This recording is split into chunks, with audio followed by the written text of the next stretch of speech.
जीनो जीनो कजरा, बड़ी बड़ी अखियन में जीनो जीनो कजरा, बड़ी बड़ी अखियन में जीनो जीनो कजरा,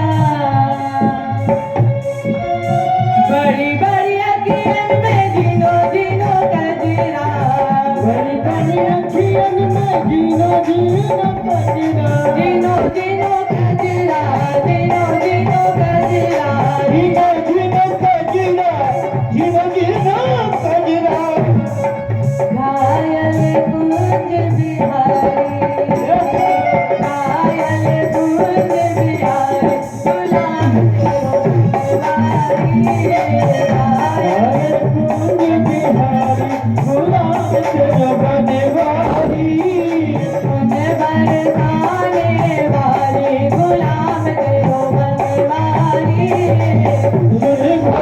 बरसाने वाली गुलाम तेरो बनवारी, सुन बरसाने वाली गुलाम तेरो बनवारी, वृंदावन के राजा होकर, वृंदावन के राजा होकर, वृंदावन के राजा होकर, वृंदावन के राजा होकर, राजा होकर, राजा होकर, राजा होकर, राजा होकर, छाछ पे नच बनवारी, छाछ पे नच बनवारी, गुलाम तेरो बनवारी,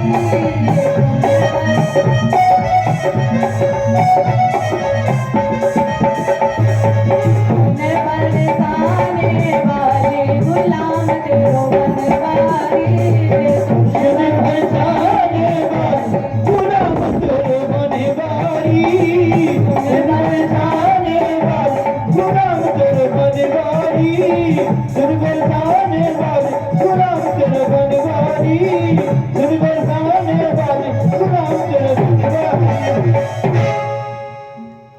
सुन बरसाने वाली गुलाम तेरो बनवारी,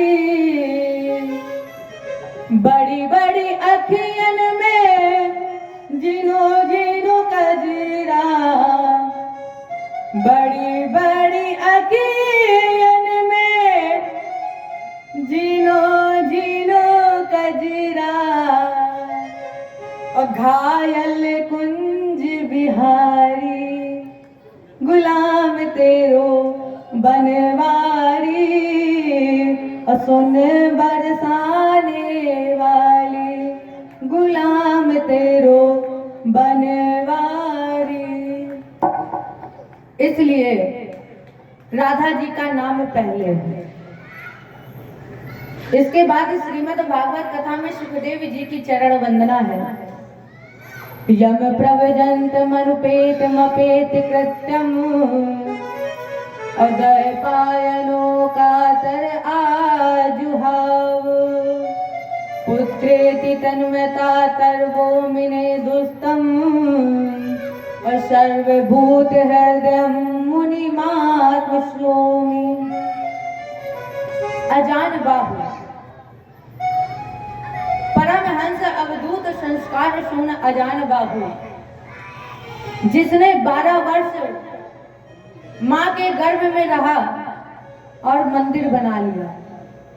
12 वर्ष तक अजान बाहु माँ के गर्भ में रहे हैं। अजान बाहु का मतलब क्या है? जिसके चलते समय हाथ की मध्यमा उंगली पैर के अंगूठों के नीचे, घुटनों के नीचे तक पहुंच रही है, वो है अजान बाहु। जन्मत ही जग दुख निरख, नरा लपेटे अंग, भाग चले सुखदेव जी लगे पिताजी संग। दिगंबरम भक्त विकीर्ण केशम, बिल्कुल दिगंबर भेष। और ये गोलोक धाम से आए थे। गोलोक धाम में ये राधा जी के गुणानुवाद करते थे, राधा जी के गुण गाते थे। राधा जी ने कहा कि अगर तुम कल्याण चाहते हो तो मेरा गुणानुवाद ना करके कृष्ण का गुणानुवाद करो। सुखदेव जी ने कहा कृष्ण कौन है, मैं नहीं जानता। राधा जी ने कहा इन्हें जानने के लिए तुम्हें भारत की पवित्र भूमि पर जाना होगा। ये भारत की पवित्र भूमि वो भूमि है जहां पर भगवान आने के लिए तरसते हैं। राधा जी ने कहा तुम्हें भारत की पवित्र भूमि पर जाना पड़ेगा। इन्हें राधा जी का आदेश मिला और ये चल पड़े। इधर नारद जी तैयार हुए। नारद जी ने कहा कि हमने आज तक सबकी लड़ाई कराई है, केवल एक की लड़ाई नहीं हुई। किसकी लड़ाई?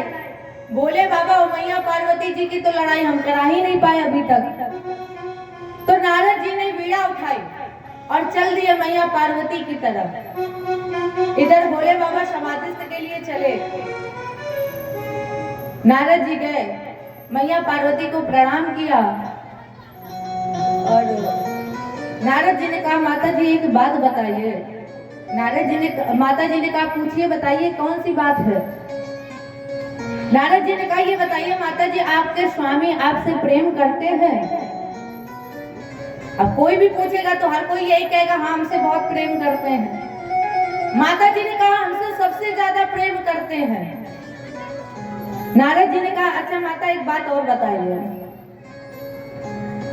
आपसे प्रेम करते हैं ठीक, आज तक कोई ऐसी बात है जो आपको ना बताई हो? माता जी ने कहा ऐसी कोई बात नहीं है जो मेरे स्वामी ने मुझे बताई ना हो, सब कुछ मुझे पता है।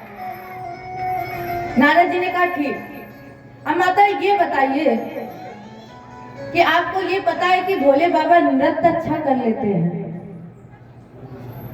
माता जी ने कहा ये तो हमें आज तक बताया ही नहीं कि भोले बाबा नृत्य भी कर लेते हैं। नारद जी ने कहा अभी बढ़िया मौका है, हम जा रहे हैं, बाबा आए तो उनसे पूछ लीजिएगा। इधर नारद जी का जाना हुआ, उधर से शंकर जी आ रहे हैं। भोले बाबा जी ने देखा कि नारद जी आए थे, इसका मतलब कुछ ना कुछ ये करके गए हैं, क्योंकि बिना ये जहां जाए लड़ाई ना हो ऐसा तो हो ही नहीं सकता है। भोले बाबा गए मैया पार्वती जी के पास। अब ये गुस्से में बैठी थी। भोले बाबा ने पूछा देवी क्या हुआ, उदास क्यों हो, गुस्से में क्यों हो? देवी ने कहा स्वामी एक बात बताइए, आप हमसे प्रेम करते हैं? भोले बाबा ने कहा देवी ये कोई पूछने की बात है, अरे हम तुमसे सबसे ज्यादा प्रेम करते हैं। अच्छा एक बात और बताइए, क्या कोई ऐसी बात है जो आज तक आपने हमको ना बताई हो? भोले बाबा ने कहा देवी ऐसी तो कोई बात नहीं है। अब एकदम से अकड़ के खड़ी हुई और कहा स्वामी आपने एक बात नहीं बताई हमें। भोले बाबा डर गए, पूछे कौन सी बात नहीं बताई? मैया पार्वती ने कहा स्वामी आप नृत्य अच्छा कर लेते हो, ये बात आज तक आपने नहीं बताई है। स्वामी जी ने कहा देवी ये बात तो सही है कि हम नृत्य अच्छा कर लेते हैं। देवी ने कहा आप नृत्य अच्छा कर लेते हो तो फिर नृत्य करके दिखाइए। स्वामी ने कहा देवी मैं नृत्य अच्छा कर लेता हूँ, मैं नृत्य करके भी दिखा दूंगा, लेकिन देवी ये जो मेरे सर पर गंगा जी देख रही हो ना, ये अमृत है, और मेरे गले में जो मुंडमाल की माला पड़ी है और मैं नृत्य किया और ये अमृत उस मुंडमाला में गिर गई तो ये जितने भी सर हैं वो सब जीवित हो जाएंगे, और जब ये सर सब जीवित हो जाएंगे तब तुम्हारी सभी सौते हो जाएंगे, सौतन हो जाएंगी सब। एकदम से भैया पार्वती बोली स्वामी फिर नृत्य मत करिएगा। देखो देवी को सब कुछ, माताओं को सब कुछ चाहिए लेकिन सौत नहीं चाहिए। जैसे ही भोले बाबा ने कहा कि मैं नृत्य करूंगा, सर जीवित हो जाएंगी, तुम्हारी सौते बन जाएंगी, पार्वती जी एकदम से बोली नहीं बाबा फिर नृत्य मत करके दिखाइए। अब भोले बाबा बच गए। दूसरा दिन आया, नारद जी नीचे से देख रहे थे। नारद जी ने कहा हम तो लड़ाई कराने जा रहे, तो ये इतनी जल्दी मान गए। दूसरा दिन आया, नारद जी ने वीणा उठाई, फिर पहुंची मैया पार्वती जी के पास, और इधर भोले बाबा फिर समाधि में हो गए। नारद जी को प्रणाम किया और नारद जी ने पूछा माता आपने पूछा माता जी ने कहा हाँ बाबा मैंने पूछा तो, लेकिन वो कह रहे थे कि मैं नृत्य कर लेता हूँ, अगर नृत्य किया ये सर सब जीवित हो जाएंगे और मेरी सौत बन जाएंगी। तो हमने कह दिया फिर नृत्य मत करिए। नारद जी ने कहा अब यहीं पर चूक नहीं है। माता जी ने कहा मतलब? माता जी एक बात बताइए कि स्वामी ने कहा कि हम नृत्य करेंगे, अमृत गिरेगा और वो सब सर जीवित हो जाएंगे, तुम्हारी शौक बन जाएंगी। ये तो आपने पूछा ही नहीं कि ये है कौन जो इनके जन्म लेने के बाद, जिंदा होने के बाद ये शौक बन जाएंगे। किसके ये सर है जिसके जिंदा होने के बाद मेरी सौतें बन जाएंगी? ये तो आपने पूछा ही नहीं। माता जी ने कहा इसका मतलब फिर चूक गए। नारद जी ने कहा अभी समय है, चूकिए नहीं, अभी हम जा रहे, फिर भोले बाबा आए फिर पूछिएगा। नारद जी फिर निकले, भोले बाबा का आना हुआ, भोले बाबा समझ गए फिर नारद जी कुछ ना कुछ करके गए हैं। अब की बार मैया पार्वती एकदम बड़े गुस्से में बैठी थी। नारद जी गए, भोले बाबा गए। भोले बाबा ने कहा देवी जी एक बात बताइए, बड़ी गुस्से में बैठी है, क्या हुआ? एकदम से अकड़ के बोली भोले बाबा स्वामी आपने हमें ये कहा कि हम नृत्य करेंगे, अमृत मुंड माल पे गिरेगा तो जितने भी सर हैं ये सौतें हो जाएगी, लेकिन ये सर किसके हैं ये तो बताइए। तो भोले बाबा ने मैया पार्वती से कहा देवी तुम्हें पता है हम तुमसे बहुत प्रेम करते हैं, और जब तुम इस धराधाम से जाती थी ना तो ये सब सर देवी तुम्हारे ही हैं। इतना प्रेम करते थे कि जब तुम इस धराधाम से जाती थी तो सबकी माला बनाकर हम अपने गले में डाल लेते थे, इतना प्रेम करते हैं आपसे। देवी ने कहा फिर आपके? भोले बाबा ने कहा देखो देवी हम अमर हैं, और जैसे ही भोले बाबा ने कहा हम अमर हैं, मैया पार्वती बोली फिर स्वामी अब हम नहीं मरना चाहते हैं, हमें कोई ऐसी विधि बताइए जिससे हम भी अमर हो जाए। भोले बाबा ने कहा देवी केवल एक ही उपाय है, आप भगवत जी की कथा सुनाएं। भोले बाबा ने आसन दिया और शंकर जी ने कहा देवी हम तुम्हें भगवत कथा सुनाने जा रहे हैं, लेकिन एक बात याद रखना, जब आप कथा सुने तो हुंकारी जरूर भरती रहना, क्योंकि जब आप हुंकारी भरेंगी तो कम से कम हमें पता तो चलेगा कि आप कथा सुन रही हो। हम कहते जा रहे आप हुंकारी नहीं भर रहे, और फिर हमें लगेगा कि आप सो रहे हो, आप सो जाओगे तो हमें भी नींद आने लगेगी। इसलिए देखिए हमेशा कान और आंख दोनों खुले होने चाहिए, जहां आंख लगी वहां कान ने काम करना बंद कर दिया। और इधर भोले बाबा ने जब आसन दिया, मैया पार्वती बैठी, तब तक इधर तोता सुखदेव जी, सुख माने तोता, ये आए और एक सुख के अंडे पर बैठ गए। कथा प्रारंभ हुई और धीरे धीरे करके जब कथा जन्मोत्सव की तरफ बढ़ी, कृष्ण जन्मोत्सव का वृत्तांत आया तो मैया पार्वती जी के नेत्र बंद हो गए, और जब नेत्र बंद हो गए तो कानों ने काम करना बंद कर दिया। अब तोता सोच रहा था कि मैया हुंकारी नहीं भरेंगी तो कहीं भोले बाबा कथा को बंद ना कर दे, इसलिए उस तोते ने हुंकारी करना प्रारंभ कर दिया। अब इधर कथा जैसे ही समाप्त हुई, भोले बाबा ने कहा देवी आरती, और जैसे ही भोले बाबा बोले आरती, एकदम से उठी और बोली बाबा आरती?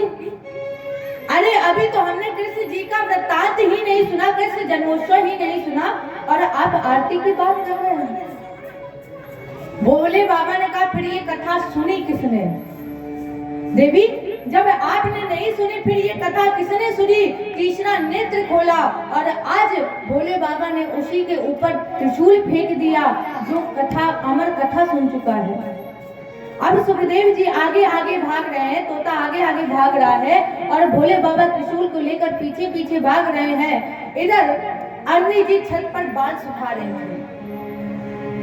अचानक जमवाई आई, सुखदेव जी इनके गर्भ में प्रविष्ट हो गए। जैसे ही भोले बाबा ने ध्यान टूटा भोले बाबा का, तो इन्होंने त्रिशूल फेंका और ये वापस चल दिए। लेकिन इधर सुखदेव जी 12 साल हो गए, ये जन्म ही नहीं ले रहे हैं। वेद व्यास की पत्नी ने कहा, स्वामी आपको पता है 12 साल हो गए हैं, मुझे बड़ी पीड़ा हो रही है, मुझे बड़ा कष्ट हो रहा है, ये बच्चा जन्म ही नहीं लेता है। वेद व्यास जी ने कहा, बेटा जन्म लो। सुखदेव जी ने कहा, नहीं पिता, मुझे पता है मैं जब इस संसार में आऊंगा तो मैं माया मोह के बंधन में बंध जाऊंगा, इसलिए मैं जन्म नहीं लूंगा। वेद व्यास जी ने कहा, बेटा जन्म लो। और जैसे ही इन्होंने जन्म लिया तो जन्मत ही जग दुख निरख, नराल पेटे अंग, भाग चले सुखदेव जी लगे पिताजी संग। जैसे ही इन्होंने जन्म लिया तो जन्मते ही ये भाग खड़े हुए। आगे आगे सुखदेव जी भाग रहे हैं और पीछे पीछे वेद व्यास जी भाग रहे हैं। वेद व्यास जी कह रहे, बेटा लौट आओ। लेकिन सुखदेव जी के ऊपर कोई फर्क नहीं पड़ा, सुखदेव जी अपनी मस्ती में भागे पड़े हैं।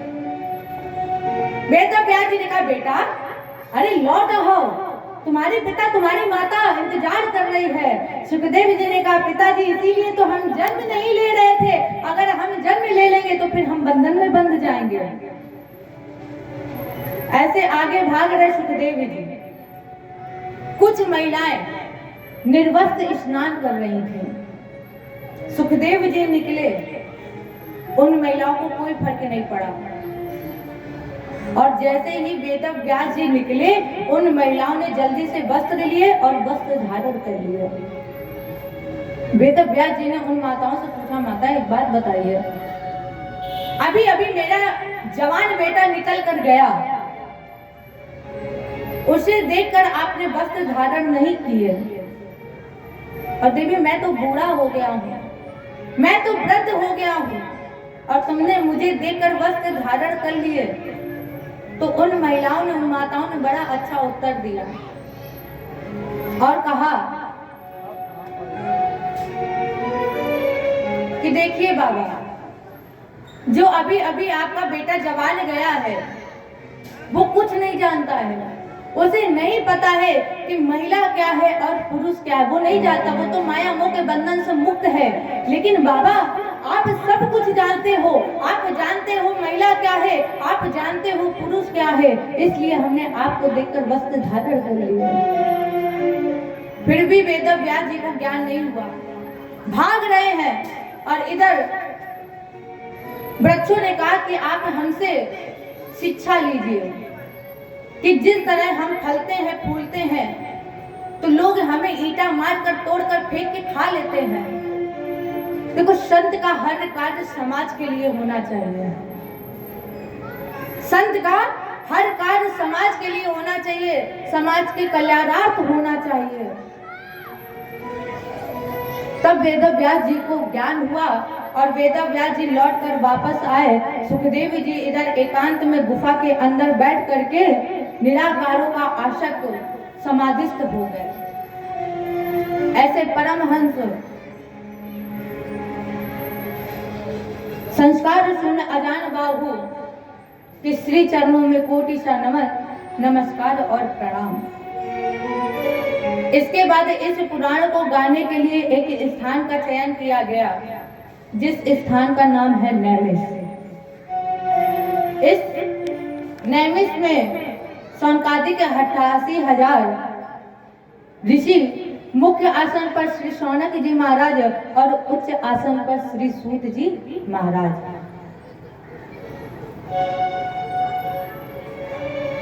शौनक जी ने कुछ जिज्ञासाएं रखी और कहा, महाराज जी अब हम आपकी शरण में आए हैं, और जब हम आपकी शरण में आए तो फिर हमें भगवत चर्चा सुनाइए। जिज्ञासा रखी क्या? अज्ञान ध्वांत विध्वंस कोटि शूर समप्रभ, असुधा क्या ही कथा सारम मम कर रसाय।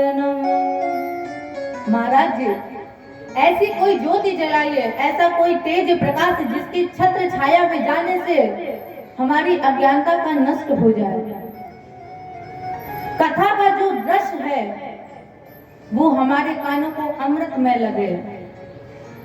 भक्ति ज्ञान विरागा, तो जिसके श्रवण करने से भक्ति ज्ञान और वैराग्य की वृद्धि हो जाए। और इतना ही नहीं, माया मोह निराशस्य वैष्णवे क्रियते कथम। महाराज जी, जिसे वैष्णव लोग ने कही है और सुनकर कहकर अपने जीवन में उतारी है वो कथा। देखो, भागवत कथा लोग क्या करते हैं, एक कान से सुनते हैं और दूसरे कान से निकाल देते हैं। असली कथा वही सुनते हैं जो सुनकर अपने जीवन में उतारे, वो सफल जीवन है। ऐसे तो ना जाने कितने लोग सुन डालते हैं और फिर जब सुन डालते हैं तो फिर वो डरी ही रहती है। तो जिसकी छत्र छाया में जाने से हमें जो देवताओं को वैकुंठ दुर्लभ है वो हमें सुलभ हो जाए, ऐसी कथा सुनाइए। जिसकी छत्र छाया में जाने से जो बड़े बड़े योगियों को वैकुंठ दुर्लभ है वो हमें आपको सुलभ हो जाए, ऐसा तेज चरित्र प्रकाश ज्योति। क्योंकि हमने सुना है कलयुग धर्म न ज्ञान विवेकु।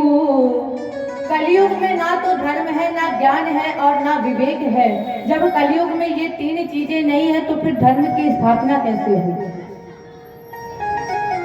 महाराज जी ने कहा तुमने बहुत अच्छे प्रश्न किए हैं, बहुत अच्छी बात कही है कि कलयुग में ना धर्म है, ना ज्ञान है, ना विवेक है। लेकिन इसके नीचे की लाइन पढ़िए, क्या लिखा है? राम नाम अवलंबन एको। इसलिए अब हम तुम्हारे सामने ज्ञान की ज्योति